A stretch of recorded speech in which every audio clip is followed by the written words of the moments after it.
I think You're with Yacho. I'm gonna react to Lennox is the best heavyweight of all time. Why he is the best heavyweight of all time. Lennox Lewis is the best heavyweight ever, and I think he is, simply put, the baddest man of all time. So I've been wanting to make this video for a very long time, but I wanted to really dive deep into the question of who is the baddest man ever. So the title of the baddest man on the planet has always been traditionally reserved for the best heavyweight boxer at that time. This basically meant you could beat any other man in the world in a fair fight. I think this term was first popularized by Mike Tyson when in the late 80s, early 90s, in his prime, he was absolutely steamrolling all of his opponents, and most people thought that he could beat any other man in a fair fight. And obviously we know that the baddest man on the planet today probably is the heavyweight champion of the UFC, but today I just wanted to look at the traditional sense of the baddest man on the planet and keep it to boxing. So with all that being said, if we take all of the heavyweight boxers in their prime from all the time periods up until today, which one of these boxers would come out on top? Or simply put, who is the baddest man ever? And why is it Lennox Lewis? So before I begin, let's set up some rules, and let's preface this by saying baddest does not equal the greatest. Baddest is more so who is the best, and this does not account for resume, impact, or any of the other aspects that accounts for greatness. How I would define greatness is not only how good you were within the ring, but how you impacted the sport outside the ring as well. In this video, we're only going to look at the former. We are strictly only going to look at their skill, their style, and their attribute. Nah, his sense is nice, bro. His shit's work. I ain't gonna lie.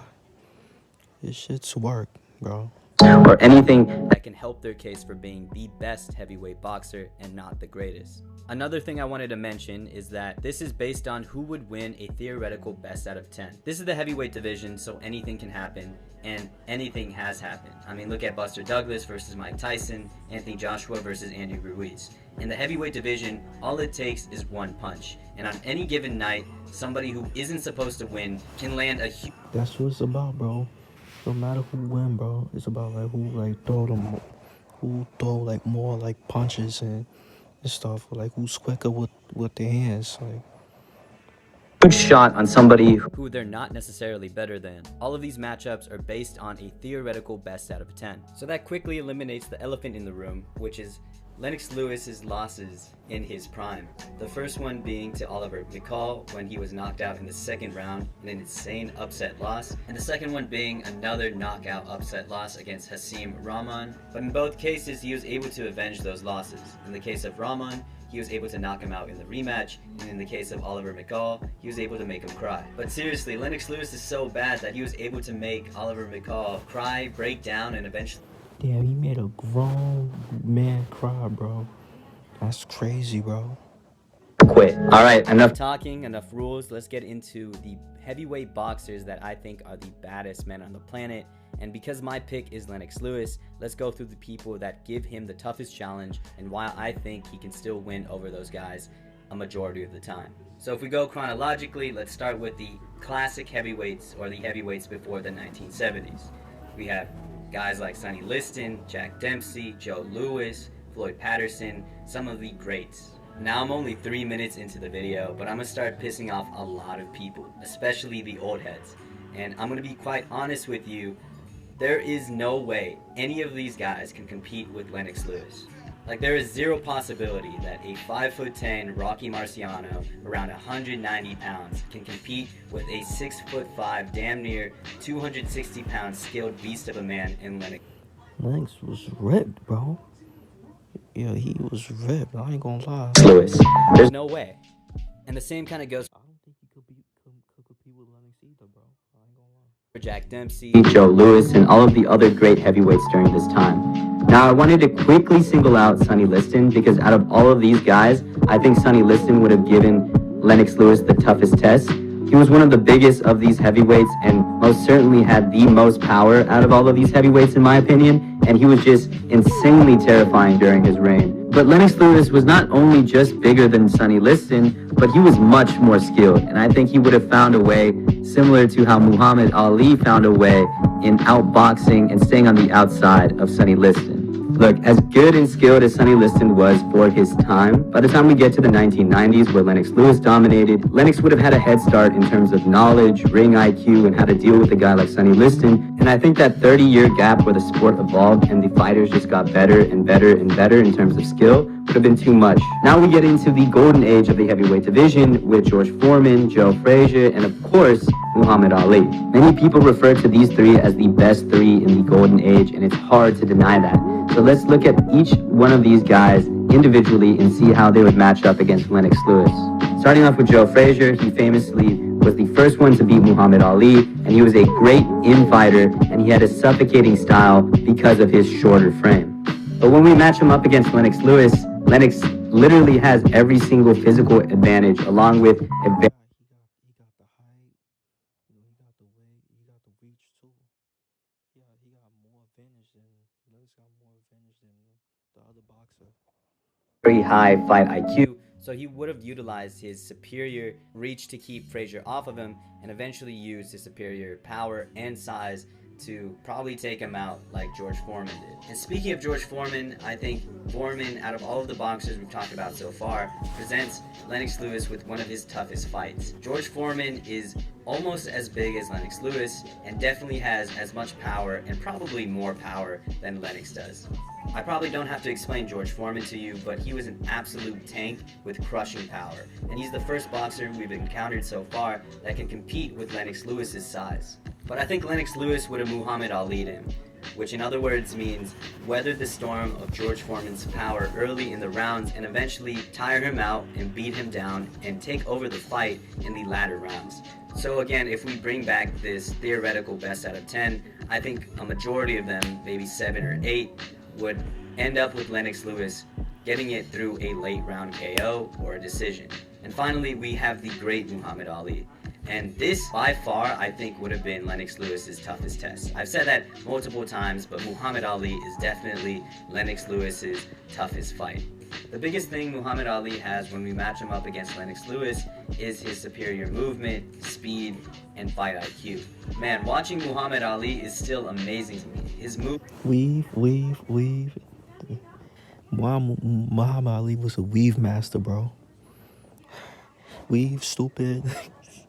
is just insane for a heavyweight of his size, and he could again move like a welterweight or a middleweight and had the speed and accuracy that could rival any heavyweight even today. But with all of that being said, I still do think Lennox Lewis can do it. Lennox Lewis was a very skilled boxer, maybe not to the point of Muhammad Ali, but if you couple that with his size and his athleticism in general, I think the skill disparity is not enough for Muhammad Ali to make up for the physical advantages that Lennox Lewis has. Lennox Lewis is about 2 inches taller than Muhammad Ali, had a 4-inch reach advantage, and also, most importantly, was about 35 pounds heavier than Muhammad Ali. If we couple all of these physical advantages with Lennox Lewis's fight IQ, I think he finds a way to make up for the speed and the movement advantage that Muhammad Ali has, and in a theoretical best out of 10, I think 6 of them maybe go to Lennox Lewis through decision.